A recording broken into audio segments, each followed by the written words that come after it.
गोंदिया शहरात वाढती गुन्हेगारी पाहता नव्याने रुजू झालेले पोलीस निरीक्षक किशोर पर्वते यांनी जुन्या आरोपींचे रेकॉर्ड तपासून त्यांना पोलीस ठाण्यात बोलवून तंबी देत परेड घेतल्याने गुन्हेगारी पार्श्वभूमी बाळगणाऱ्या आरोपींचे धाबे दणाणलेले आहेत। गोंदिया शहर पोलीस ठाणे आणि रामनगर पोलीस ठाणे अंतर्गत गेल्या 2 महिन्यात 4 तरुणांची हत्या झालेली आहे, तर दुसरीकडे गोंदिया जिल्ह्यातून काही पोलीस निरीक्षकांच्या बदल्या झालेल्या असल्याने नव्याने रुजू होणाऱ्या पोलीस निरीक्षकांवर पोलीस अधीक्षक निखिल पिंगळे यांनी विश्वास व्यक्त करीत गोंदिया वाहतूक शाखेचे पोलीस निरीक्षक हे याआधी देखील क्राईम ब्रांच आणि स्थानीय गुन्हे शाखे पथकात त्यांनी कामे सांभाळत अनेक गुन्ह्यांचा पर्दाफाश केलेला आहे। त्यांच्यावर गोंदिया शहर पोलीस ठाण्याची जबाबदारी देताच पोलीस निरीक्षक किशोर पर्वते यांनी गोंदिया शहर पोलीस ठाण्याचा पदभार स्वीकारताच जुन्या आरोपींची कुंडली बाहेर काढत त्यांना पोलीस ठाण्यात बोलवून तंबी दिलेली आहे। तर पोलीस निरीक्षक किशोर पर्वते यांनी पदभार स्वीकारताच पोलीस शिपायांना आणि कर्मचाऱ्यांना त्यांच्या कामाची जाणीव करून देण्यासाठी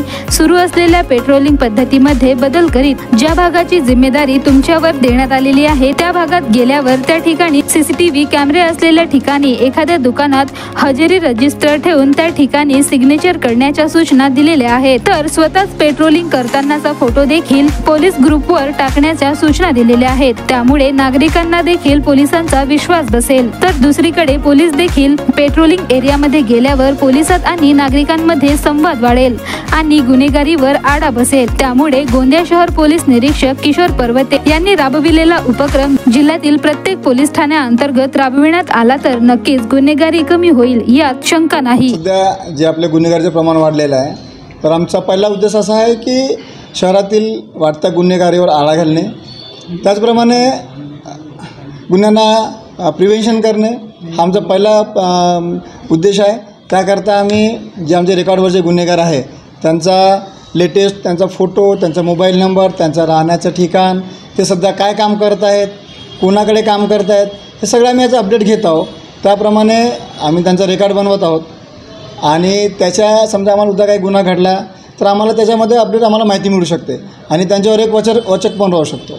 आम्ही सध्या एक बीट पेट्रोलिंग सुरू केलेली आहे, त्यामध्ये बीटमधील जवळ 4 ते 5 ठिकाणं त्या ठिकाणी आम्ही एक विजिट ठेवणार आहोत। संध्याकाळी 6 ते 9 9:30पर्यंत आमची फूड पेट्रोलिंग राहील, त्यामध्ये युनिफॉर्मवर आमचे कर्मचारी त्या परिसरात फिरतील।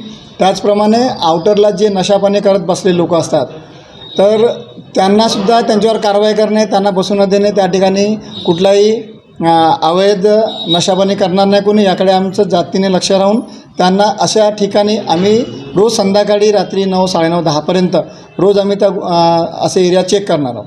त्या परिसरात आम्ही ज्या ज्या ठिकाणी जाणार आहेत त्या ठिकाणी आम्ही काही बुक्स ठेवले आहेत, त्या ठिकाणी ते सह्या करणार, तिथल्या पब्लिकसोबत त्यांनी इंटरॅक्शन केलं पाहिजे, त्या ठिकाणी त्यांच्या जे प्रतिष्ठित नागरिक आहेत त्यांच्याशी ते बोलले पाहिजे अशी आम्ही व्यवस्था केलेली आहे। याच्यामुळे त्या परिसरात समजा काही अवैध धंदे असतील, अवैध गतिविधी असतील तर त्यांच्या मार्फत आम्हाला मिळू शकतील आणि आम्ही त्यांच्यावर वेळीच कारवाई करू शकू।